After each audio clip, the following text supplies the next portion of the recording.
Fala, minha gente, tudo bem com vocês? Sejam bem-vindos a mais um episódio do podcast Unifip, o nosso espaço de interação, comunicação, informação. E hoje a gente fala sobre o que geralmente é um dos temas centrais das nossas abordagens, né? Hoje a gente fala especificamente sobre educação, sobre metodologias, sobre teoria e prática no ensino. Nosso tema de hoje é Entre a Lousa e a Vida, conectando teoria e prática na educação. E para isso eu recebo ele que é, vamos lá, que a lista é grande.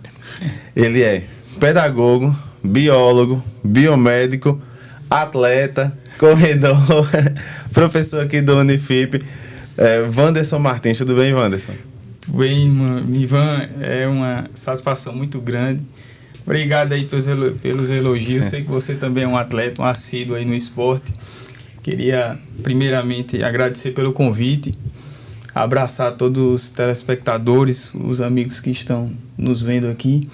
E é muito importante a gente ter esse espaço para falar um pouco sobre educação, né? Vamos lá. Primeiro, eu já queria que você começasse definindo esse papel da universidade, né, na sua visão. Não apenas como formação profissional, né, que a gente encaminha aqui também no Unifip, mas como uma formação cidadã, que as pessoas geralmente entram aqui uma pessoa e saem transformadas até em seu modo de ver a sociedade, de agir. Isso mesmo. O processo de formação acadêmica tem uma importância básica para todos nós, né? Desde os primórdios, desde a gente criancinha até a formação do adulto. A gente, enquanto criança, a gente tem os primeiros passos, a primeira formação que inicia primeiramente em casa. A família, o laço familiar, os amigos, os coleguinhas. E a gente vai crescendo e quando a gente chega na formação profissional, que é o nosso ser acadêmico, a gente vai buscar conhecimentos mais técnicos, conhecimentos mais teóricos. Essa formação, no fim dela, nós profissionais da educação, nós docentes, buscamos em nossos alunos, e aqui no nosso Unifip, a gente busca sempre isso, todos os nossos profissionais, nossos colaboradores, a gente busca esse entendimento para a formação no geral do profissional. Não apenas o profissional, seja ele pedagogo, seja ele biomédico, seja ele médico, o que quer que seja a profissão, mas uma formação do profissional e da pessoa, do ser humano de forma geral. Vamos lá. Você tem já uma vivência na sala de aula. Eu acredito que você já passou, digamos que, por alguns períodos, né, tecnológicos, digamos assim. A gente tem uma sala de aula hoje bem diferente do que a gente tinha antes, né? Como é que você vê essas diferenças? Eu acredito que essas diferenças que nós temos, a gente pode elencar 3 pontos principais. O primeiro ponto é a mudança do nosso alunado. Os alunos mudaram. Com o advento da tecnologia, veio diversas formas, diversas fontes que melhorou o desempenho dos alunos, a informação na ponta dos dedos, né? Todos nós temos um computador em nossas mãos, que são os smartphones. E o papel do professor é exatamente esse: buscar entender o que o nosso alunado, o que o nosso educando está vendo, o que ele está buscando, o que é que ele gosta, qual é o ambiente que ele se sente mais acolhido. Um desses pontos é esse: o professor, o profissional, ele tem que buscar aproximar-se do aluno. O segundo ponto é o aluno. Entender o que é que o aluno gosta, o que é que ele busca, o que é que ele quer, o que é que ele vê, o que é que ele assiste. Quais são as séries de TV que ele gosta, que ele assiste? O que é o ambiente dele? Quais são os esportes que eles praticam? Para que a gente consiga aproximar. E após essa primeira triagem, esse primeiro diagnóstico, a gente vai buscar aproximar-se da didática profissional, a metodologia de nós professores com esses educandos, esses nossos alunos. Você falou aí sobre metodologia, né? Quais são essas metodologias que você acredita que favorecem a conexão entre teoria e prática? Existem diversos tipos de metodologias que a gente chama ela de metodologias ativas. As metodologias ativas, elas podem ser aplicadas em diversas formas e em diversos contextos, seja ela qual for a graduação que o aluno está, né? Eu, como profissional pedagogo e biólogo, eu dou aula no curso de pedagogia, mas também dou aula nos cursos da área de saúde. Então, assim, são dois mundos diferenciados. Até o perfil dos alunos são diferentes. São diferentes, né? O pedagogo, ele tem aquela visão mais acolhedora, mais de aprender, do afago, do afeto, meio que um laço familiar. E os cursos das áreas de saúde, a gente se preocupa muito com a parte técnica, que o profissional saia dali entendido o que é que ele vai fazer. Se ele fizer aquilo, o resultado será esse. Muitas vezes, o papel do pedagogo não tem essa exatidão. A gente busca que o aluno consiga aquele resultado, mas muitas vezes a gente não consegue. Então, com isso, a gente vai diferenciar a metodologia até com que ele consiga chegar nesse plano, nesse ambiente que a gente busca que ele chegue. Quanto tempo de sala de aula, Wander? Já faz 12 anos. 12 anos. Como é que você faz, assim, considerando esses públicos diferentes, né, de alunos, a adaptação da linguagem dos métodos? Isso, uma metodologia que eu utilizo muito, tanto na pedagogia, nas licenciaturas, como na parte dos cursos da área de saúde, é o estudo de caso. Então, o que é que a gente faz? Buscamos elaborar um estudo de caso, eles vão lá, pegam o estudo de caso, vão estudar, vão adaptar para aquela realidade deles e vão estudar entre eles, né? Assim a gente vai estar desenvolvendo a comunicação, a cooperação, o aprendizado, a troca de informações, e assim eles vão podendo melhorar o dia a dia deles como profissionais.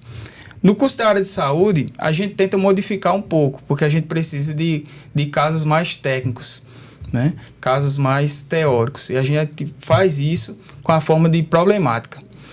Pegamos uma problematização e lançamos para os nossos alunos. E eles vão adaptar e tentar resolver aquela problemática. Isso mesmo. Aquela história, resolva. O aluno de forma mais participativa, de forma mais ativa no ambiente educacional.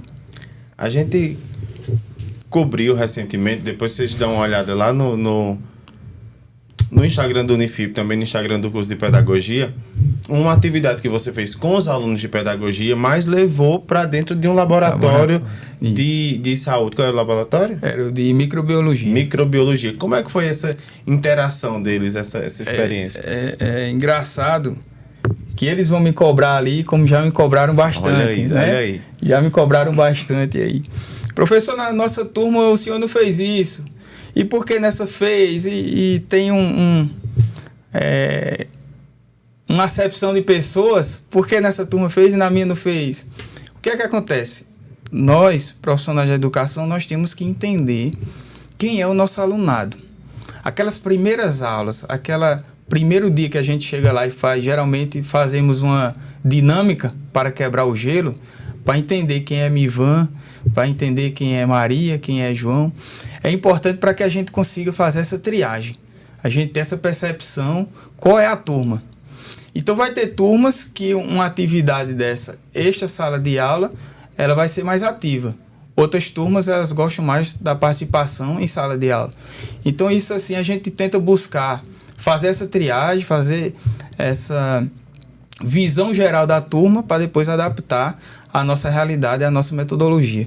Nessa atividade foi interessante, porque quando eu fui reservar o laboratório, os colegas disseram, é para o curso de biomedicina, né? Porque eu sou egresso daqui, né? Eu sou filho da casa, conheço todo mundo. E eu disse, não, é para o curso de pedagogia. Eu sou, gente, professor, pedagogia? Tem certeza? Tem, é para o curso de pedagogia.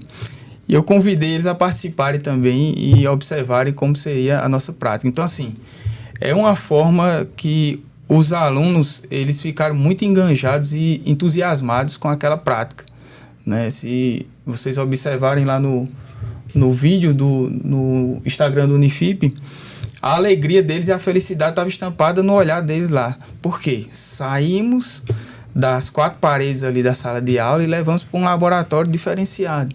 Fizemos uma aula diferenciada. A gente tirou a teoria e foi colocar em prática. Aquilo ali era falando do ensino de ciências nos anos fundamentais, né? Como professor, como pedagogo, pode realizar experimentos científicos para as crianças de 5 a 12 anos. essa estimativa de idade? Como é que eles podem interagir e aplicar o conteúdo de forma mais lúdica para que essas crianças possam ter mais vontade de aprender as ciências e colocar em prática no dia a dia? A aula era exatamente essa.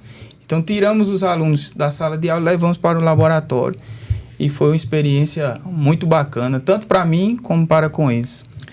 Tem alguma outra experiência assim que você lembra de eu fiz isso aqui foi massa? Rapaz, tem várias.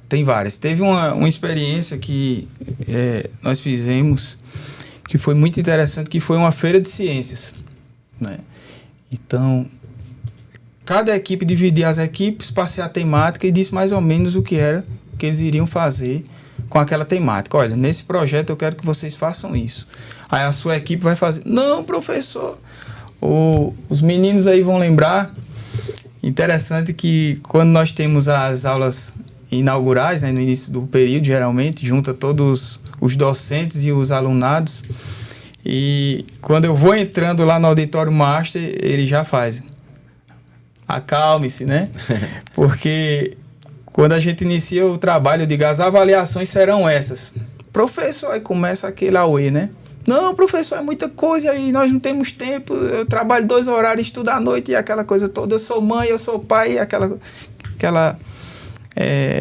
algazarra, aquela farra toda. Mas aí toda vez eu digo a elas, respirem, acalme-se, aí vai dar certo no final, né?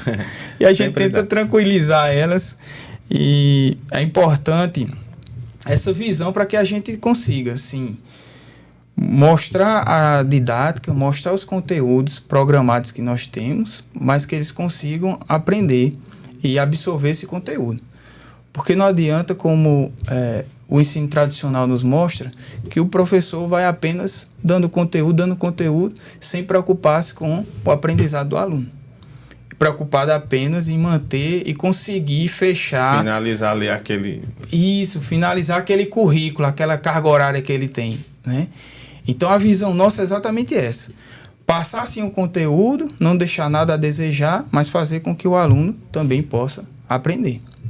Wanderson, e diante de tantos estímulos externos que os alunos acabam tendo em sala de aula, celular, enfim, né? Como é que faz para manter aí ainda a atenção voltada para o professor? É um desafio.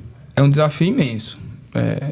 Não podemos romantizar dizendo que é lindo, né? Existe um desafio exatamente em sala de aula, né? Os professores que estão lá no chão de escola, à frente, principalmente no ensino público, têm essas dificuldades. Até mesmo agora, esse ano tivemos aquela lei que teve uma certa proibição, né, do uso de celulares em sala de aula. Né? Para quê? Por quê? O que aconteceu com aquilo ali? Foi observado a diversos estudos. Ali não é achismo. São estudos científicos, são artigos científicos que eles buscam, que fazem e projetam a aprendizagem dos alunos. Nós sabemos que as crianças, nas zonas de desenvolvimento delas, a partir dos 5 anos de idade, elas têm que ser... Até os 5 anos de idade, ela tem que reduzir muito o consumo e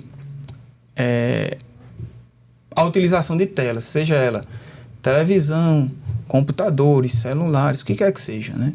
Por quê? A partir dessa idade, no início dessa idade, a pessoa, o indivíduo, tem o desenvolvimento cognitivo dele. As crianças pequenas, o desenvolvimento da fala, o desenvolvimento do equilíbrio, a postura, todo esse desenvolvimento são prejudicados com grande utilização das telas, no geral. Essa preocupação não é só nossa, profissionais de educação, mas é dos psicólogos, é dos profissionais da terapia ocupacional. Então, diversos campos preocupam-se com isso. Então, essa lei veio exatamente para tentar diminuir, reduzir esses prejuízos. Sabemos que, por mais que na escola ele não utilize, em casa... Pode ser que ele passe o dia inteiro, o restante do dia, utilizando as telas, né? O celular, o que quer que seja. Então, assim, a tecnologia é muito importante. Desde que cada um de nós possamos entender qual momento aplicar. Existem ocasiões que a gente vai precisar, sim, da tecnologia. Ela é de suma importância para todos nós. Mas vai ter outras ocasiões que a gente precisa, sim, reduzir a tecnologia para que o aprendizado seja mais efetivo. Então, eu acredito que precisamos unir a tecnologia, mas também o conhecimento teórico. Então, fazendo essa união, a gente consegue uma efetividade no aprendizado, uma efetividade na absorção dos conteúdos. Você acha que, de alguma forma, em momentos específicos, em momentos assim pré-determinados, até trazer também um pouco da tecnologia para dentro da sala pode ser positivo? Exatamente isso. Hoje mesmo à noite nós teremos uma aula, né? E na nossa aula hoje, eu disse a gente vai fazer uma atividade surpresa. Eles falam, professor, todo mundo assim, né? Todo mundo ansioso. Ligado. Estão aí, ó, tudo ansioso. E eles todos preocuparam o que seria essa atividade surpresa. Professor, mas avise a gente um pouquinho antes, não sei o que, quando foi agora, antes de vir para cá. Eu avisei, olha, teremos filme e vocês irão precisar, carreguem os smartphones e vocês irão precisar do smartphone. Nessa atividade iremos assistir um filme curto, 35 minutos. E após a conclusão desse filme, iremos utilizar a tecnologia para a criação de mapas mentais. Esses mapas mentais ficarão armazenados na nuvem e, de acordo com o conteúdo que nós já estudamos semana passada, nós vamos linkar o conteúdo que está sendo oferecido e ofertado no filme com o conteúdo que nós aprendemos em sala de aula. Então, é o filme, é o conteúdo teórico que foi passado, né, por nós, e a construção do mapa mental. Então, a gente está utilizando as tecnologias e o conteúdo teórico para que nós possamos conseguir uma abrangência maior e um engajamento maior dos nossos alunos. Então, assim, a tecnologia é de suma importância, mas existe um momento correto a ser utilizado. Você falou sobre... A gente comentou agora sobre os perfis de alunos e tal. Mesmo utilizando essas metodologias, tirando o aluno de sala de aula, levando para um laboratório, mudando essa realidade da sala de aula só, dessa exposição do professor e o aluno como receptor. Isso. Mesmo com essa transformação de realidade, ainda tem aluno que a gente vê ali desmotivado ou sem tanto ânimo com o conteúdo. Como é que a gente faz para mudar também essa cabeça dele? Realmente é uma realidade nossa todo profissional da educação passa por isso. Todo profissional passa por essas situações que a gente chega lá, tá Joãozinho no cantinho ali, cabisbaixo, triste, desanimado, tá Maria ali no outro lado, né? E nós temos que ter acessibilidade, sabe assim? É uma questão de compreensão e muitas vezes de empatia também. Entende, Mivan? A gente pensar, o que é que... Ele não era assim, por que ele tá assim agora? Será que é só nas minhas aulas? Será que é uma problemática pessoal? Ele está passando por alguma coisa em casa? Então a gente tem que buscar aproximar desse aluno e chegar para ele, João, o que é que está acontecendo? Você não é assim. Está acontecendo alguma coisa? A gente fazer esse trabalho, esse laço meio que afetivo. Né? Tirar aquela barreira do professor e aluno e a gente aproximar-se e tornar-se um amigo. Às vezes aquilo aí é uma problemática em casa, alguma coisa em casa, algum problema em casa no seu familiar. Às vezes realmente a matéria ele não se dá bem. Aí o que é que a gente pode fazer? Personalizar o aprendizado. Às vezes Joãozinho que está aí, ele aprende mais com a leitura, com o filme. Ele aprende mais, o professor falando, ele aprende mais no trabalho em conjunto com os outros colegas. Então a gente vai ter que buscar entender qual é o perfil desse aluno e personalizar aquele trabalho, visando assim não o coletivo de toda a turma, porque geralmente é o que nós professores fazemos. A gente elabora uma aula, planeja uma aula para toda a turma. Sim. Mas vai ter ocasiões, no caso desse de desmotivação, que a gente vai ter que fazer um trabalho individualizado, personalizado para aquela pessoa, aquele aluno, aquele educando. Você falou sobre exibir o filme, construir um mapa mental, linkar com o conteúdo da aula passada. Quando você planeja as suas aulas, né? Qual é o maior desafio que você encontra para linkar, digamos assim, teoria e prática? No meu caso mesmo é o tempo. Eu acredito que a grande maioria do nosso cotidiano é o tempo, né? O nosso tempo é muito corrido e muito escasso. Às vezes nós pensamos até que o tempo está passando mais rápido do que antigamente. A gente que está aqui acelerado de coisa. Mas somos nós que estamos muito atarefados, né? Muito ocupados, o tempo inteiro ocupado e agita e corre. Então, assim, no meu caso, eu imagino que o tempo. Por quê? Para fazer uma aula diferenciada, precisamos de tempo, de planejamento. Se a aula for marcada de 7 horas da noite, precisamos chegar de 4 da tarde para poder preparar a aula, né? Então, assim, existe essa dificuldade, existe essa barreira para nós profissionais da educação no geral. A gente pensa, rapaz, mas eu queria fazer uma aula diferenciada, queria levar uma prática no laboratório, queria levar meus alunos para conhecer um projeto sustentável, queria levar meus alunos para conhecer aqui na nossa região o Pico do Jabre. Queria levar, mas eu tenho tempo para isso? Não tenho, né? Muitas vezes também existe uma resistência dos colegas professores. Rapaz, eu vou fazer isso nada, isso vai dar muito trabalho. Vai me dar mais trabalho do que... Não é isso, Ivan? Existe também essa resistência. Muitas vezes é os recursos, a parte logística. Nós não temos a logística para fazer uma atividade dessa. Então, assim, barreiras em todos os âmbitos, não só na educação, em todos os lugares, nós teremos. Cabe a cada um de nós, com o passar do tempo, a gente ir buscando transpor essas barreiras, essas limitações e fazer o nosso trabalho. Qual é o resultado qualitativo que você tem quando você aplica essas metodologias? Do feedback que os alunos dão? Como é esse retorno? Eu diria que é uma forma assim gratificante, sabe? Porque quando termina a aula, quando acaba a aula, você teve todo o trabalho de chegar mais cedo. Primeiro você prepara, depois você tem que organizar tudo e no horário da aula você tem que estar monitorando, né? Porque o professor hoje, diferentemente de tempos atrás, hoje o professor é um mediador. Ele está lá para mediar. Tempos atrás, na nossa época, que não é tão distante, né, Mivan? Não, vocês não pensam que é muito longe, não, que não é não. Não é tão distante, mas na nossa época tinha o professor como detentor do conhecimento e era o professor à frente e os alunos lá enfileirados e tem até uma charge, que é um professor à frente com uma batuta na mão, né, de jaleco, e o professor está representado com uma boca bem grande. E os alunos, todos os alunos estão representados apenas como ouvidos. O que é que essa charge quer nos passar? O que é que essa charge quer nos dizer? Que na ocasião do ensino tradicional, apenas o professor fala e os alunos apenas ouvem.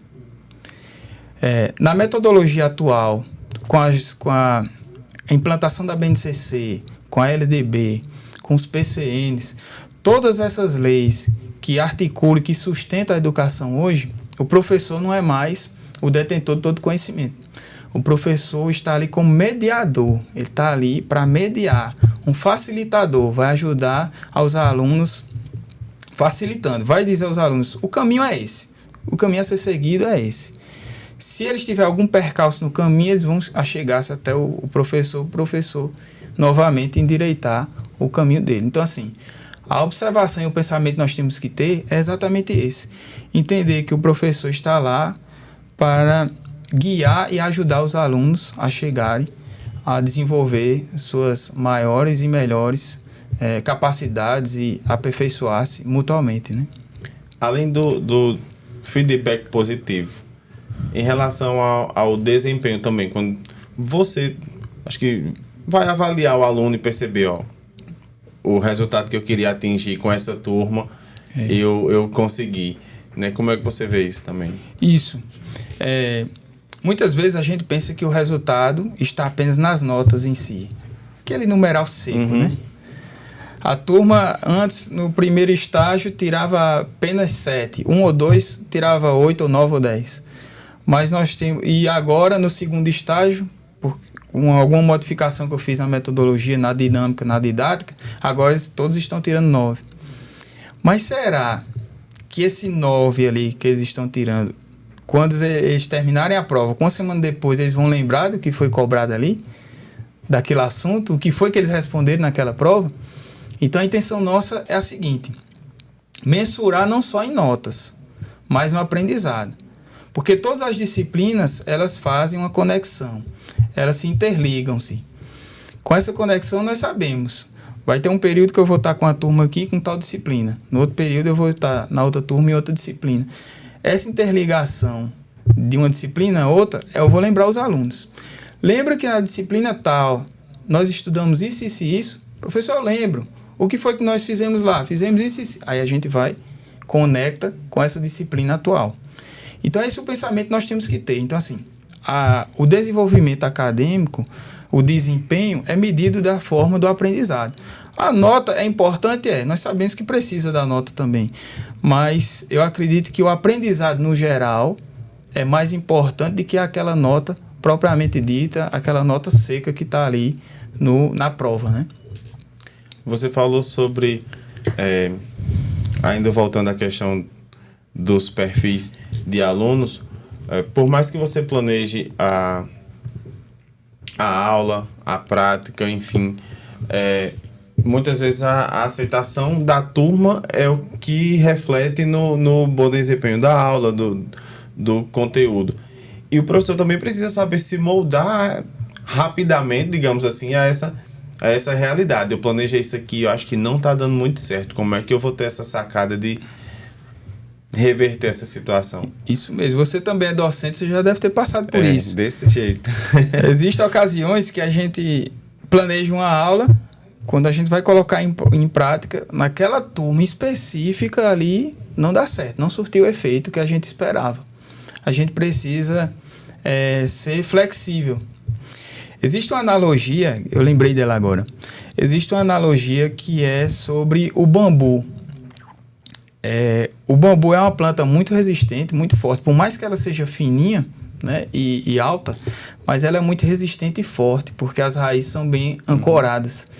E quando vem uma tempestade, vem os ventos, né, os grandes ventos, ele é flexível, ele vai para um lado e para o outro, adaptando-se para onde a direção daquele vento, né? Muitas vezes nós professores temos que ser como o bambu.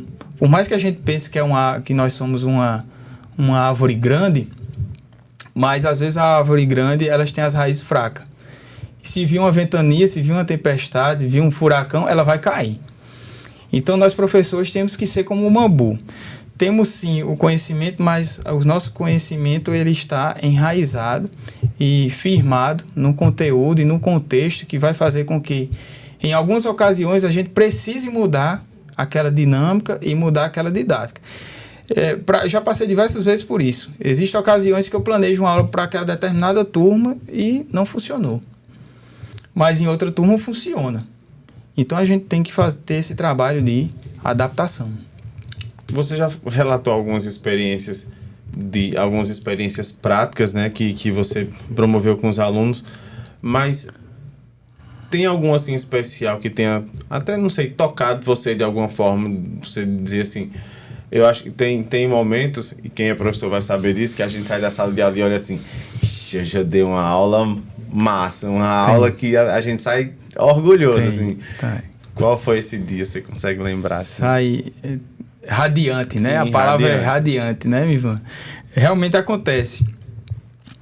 Um caso que eu me recordo mais recente, tenho vários. Se a gente for lembrar aqui, dá outro podcast, né? Se for só dos relatos. Mas o mais recente que eu me recordo aqui foi de uma aluna nossa que era muito tímida. Aquela que a gente falou no cantinho, caladinha, retraída. Mal falava com os colegas de turma, né? Quietinha. E eu observei isso, né? Eu disse, rapaz, ela é muito quietinha. Como é teu nome? Aí ela dizia o nome, assim, bem timidamente, né? E com o decorrer da disciplina, eu disse, eu vou fazer uma dinâmica aqui um pouco diferenciada. Eu disse, vocês vão realizar um trabalho sobre sustentabilidade. Como é esse trabalho, professor? Não entendo. vocês vão realizar um jornal como esse. Um jornal digital, né? Nós não temos mais tanto jornal impresso como tinha alguns anos atrás. E qual era a dinâmica? Escolhi as equipes e eu peguei essa menininha timidazinha, caladinha, e coloquei ela para ser a repórter, que é a especialidade sua. Coloquei ela para ser a entrevistadora. Então a equipe dela era ela e mais duas, e elas saíam pesquisando, conversando com os vizinhos, conversando com os amigos da rua, conversando com os colegas, conversando com os outros professores, e faziam uma entrevista. E no final ela tinha que apresentar essa entrevista, tipo de um jornal, né, televisionado, para todas as turmas, inclusive outros professores que estavam lá. E ela disse: professor, eu não vou conseguir fazer isso. Eu disse: você vai. E 2 dias antes ela veio com todas as entrevistas muito bem feitas, a caligrafia muito bonita. E eu disse: agora você vai ter que apresentar. Eu disse: não vou conseguir, pois vamos ensaiar. E eu sentei com ela uns 2 dias antes e a gente ficou ensaiando. Ela fazia a entrevista e respondia quais eram os dados que elas tinham coletado, né? Fez tudo isso. No final foi tão interessante que estava lá os colegas de turma, outras turmas que foram convidadas, os colegas professores, porque sempre é difícil o aluno estar ministrando uma aula, uma palestra, o que quer que seja, para diversos professores, né? Que teoricamente são seus mentores. Sim. E tava lá Mariazinha, que eu não vou citar o nome, né? Mariazinha com um microfone, a primeiro momento trêmula, quase que a voz não saía, né? A mão tremendo muito, mas quando passou ali coisa de 1-2 minutos, ela continuou. E no final, muito emocionada, ela veio e me deu um abraço de agradecimento, me apertou com tanta força que... então assim, e a lágrima desceu no rosto, ela chorava e eu chorava também, uma lágrima desceu no rosto, o restante da turma todinha correu e foi um abraço coletivo, né? Nós temos essa foto desse abraço coletivo. Então assim, foi uma forma que nós não incentivamos apenas aquele trabalho ali, daquele jornal digital, mas foi uma forma de capacitar aquele indivíduo, aquela menina, aquela pessoa, para o mundo no geral, para ter o convívio com as outras pessoas, né? Para ter o convívio na vida pessoal dela também. Então, assim, foi uma coisa marcante e bem recente, que foi esse ano ainda. Foi esse ano já, né? Então, é uma coisa recente e marcante que, quando você perguntou, me veio à mente aqui e eu queria compartilhar com todo mundo. Muitíssimo bem compartilhado. A gente está se encaminhando já para o final aqui do nosso podcast de hoje. Eu queria só que você deixasse aí um conselho, uma dica, um toque, a mensagem de Wanderson também para outros professores, né, que buscam ter também essa visão mais aberta de como educar, como lidar com os alunos, como trabalhar. Existem diversos pensadores teóricos da educação que eles falam exatamente sobre isso, a teoria e a prática, né? Um deles é John Dewey, Levi Vygotsky, que também fala muito sobre isso. A gente faz essa interação. É difícil, falamos sobre os percalços que a gente encontra nesse dia a dia de fazer essas atividades teóricas e práticas e unir elas duas. Mas um conselho que eu diria para todos os colegas, todos os amigos, é que continue, persista. A gente não precisa, assim, mudar o mundo, mas são coisas pequenas que a gente muda. A gente inicia com o pequeno. É normal errar? É normal errar. Vai ter horas que a gente vai errar. Vai ter horas, como nós falamos aqui, iniciamos aquela prática, aquela didática que não dá certo. Aí a gente vai pensar, eu errei aqui. Então a gente refaz, retrajeta a rota e nós continuamos. Então assim, a importância é essa, que nós possamos iniciar. Comece pequeno, mas que comece. Depois que iniciar, depois que foi dado o primeiro passo, fica mais fácil e torna-se mais gratificante continuar toda essa jornada. Então o pensamento nosso é exatamente esse, que possamos fazer a nossa parte, possamos inovar para que o ensino e o aprendizado possa ser mais constante e mais satisfatório e que possamos não só formar profissionais do amanhã, mas que possamos formar profissionais capacitados, tanto para o dia a dia técnico, o dia a dia do trabalhador, como o dia a dia pessoal e a vida desse indivíduo em toda a sociedade, né? É isso aí, recado dado. Inovar, educar, transformar a vida das pessoas. Wanderson, muito obrigado pela sua participação aqui hoje. Eu que agradeço, meu amigo. Qualquer coisa estou à disposição. Vamos lá, vamos marcar uma corrida. Eu vou perder, vamos embora, vamos embora. Para você que nos acompanhou, um abraço e até o próximo episódio. Valeu!